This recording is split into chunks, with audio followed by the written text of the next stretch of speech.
Hi friends, మీకు ఈరోజు కర్ణాటక స్టైల్లో దొన్నె చికెన్ బిర్యానీ ఎలా చేయాలో చూపిస్తారు. దీన్ని చిట్టుముత్యాల బిర్యానీ అంటారు, చిట్టుముత్యాల పలావ్ అని అంటారు, రకరకాలుగా పిలుస్తారు. కానీ ప్రాసెస్ అయితే సేమ్ అండి.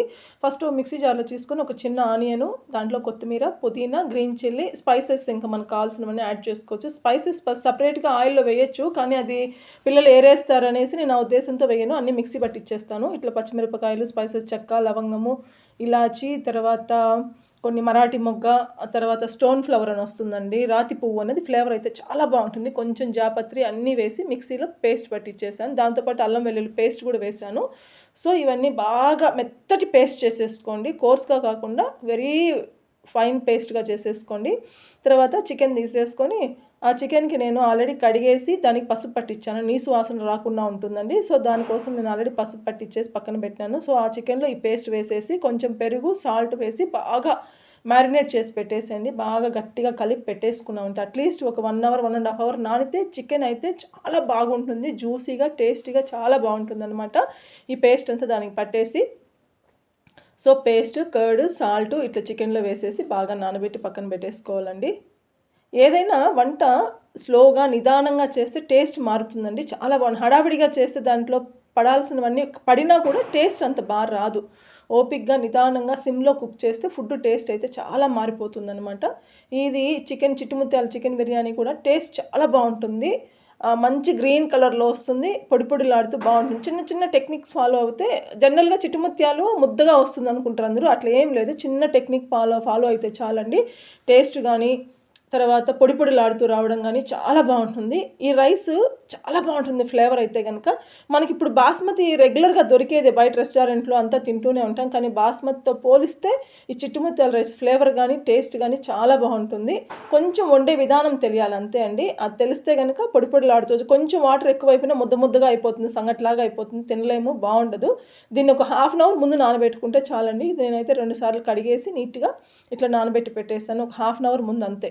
ఇంకో కుక్కర్ తీసుకొని దాంట్లో వచ్చేసి ఇట్లా నెయ్యి కొంచెము, ఆయిల్ కొంచెం వేసాను అనమాట. మరీ ఎక్కువ నెయ్యి వేయకుండా ఇక్కడైతే ఇలా చేశాను. సో దాంట్లో కొంచెం షాయి జీరా వేసుకుంటానండి. అది కొంచెం వేగిన తర్వాత మ్యారినేట్ చేసిన చికెన్ వేసేసుకోవాలి. ఇది కొంచెం చిట్టుపట్లాడిన తర్వాత మనం ఆల్రెడీ మ్యారినేట్ చేసి పెట్టుకుని చికెన్ వేసేసుకోవాలి అంతే.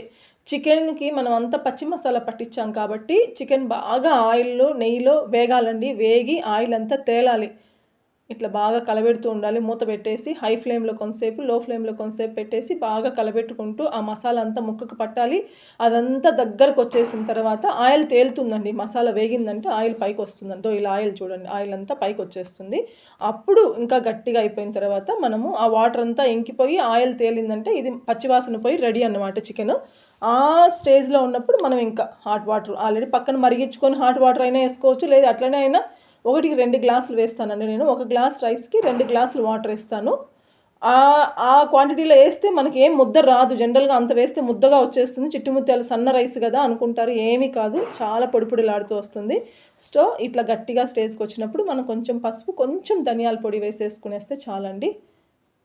బాగా కలబెట్టేసి దాన్ని పక్కన పెట్టేసుకొని మూత పెట్టేసి ఈ ప్రాసెస్ అంతా సిమ్లోనే చేస్తానండి. హై ఫ్లేమ్లో చేయొద్దండి, అడుగంటేస్తుంది, మాడిపోతుంది, టేస్ట్ కూడా అంత బాగుండదు.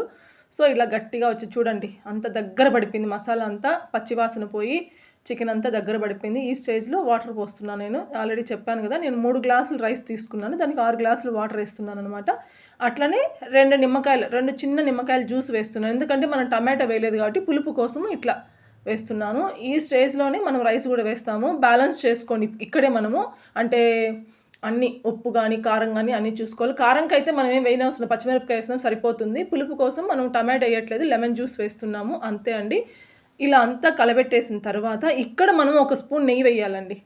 ఇదే చిన్న టెక్నిక్, అద్దరిపోతుందనమాట. నెయ్యి పడిందంటే మనకు ఆ రైస్ అనేది అంటుకోకుండా పలుకులు పలుకులుగా చాలా బాగా వస్తుంది. విడివిడిగా లూజ్గా పొడి పొడిగా రైస్ బాగా వస్తుంది. అదొక్కటే చిన్న టెక్నిక్. ఎంత రైస్కి ఇంత వాటర్ వేసేసుకుంటే సరిపోతుంది. టేస్ట్ అయితే అదిరిపోతుందండి. కొంచెం కరివేపాకు కూడా వేసేసి లిడ్ పెట్టేసాను. 3 విజిల్స్ వచ్చేస్తే అంతే, అదిరిపోతుంది. ఇంకా ఆల్రెడీ నేను ఇంకా రైతా కూడా చేసి పెట్టుకున్నా, ఆనియను, లెమను రైతా చేసి పెట్టేశాను. ఎగ్స్ కూడా బాయిల్ చేసి పెట్టేశాను.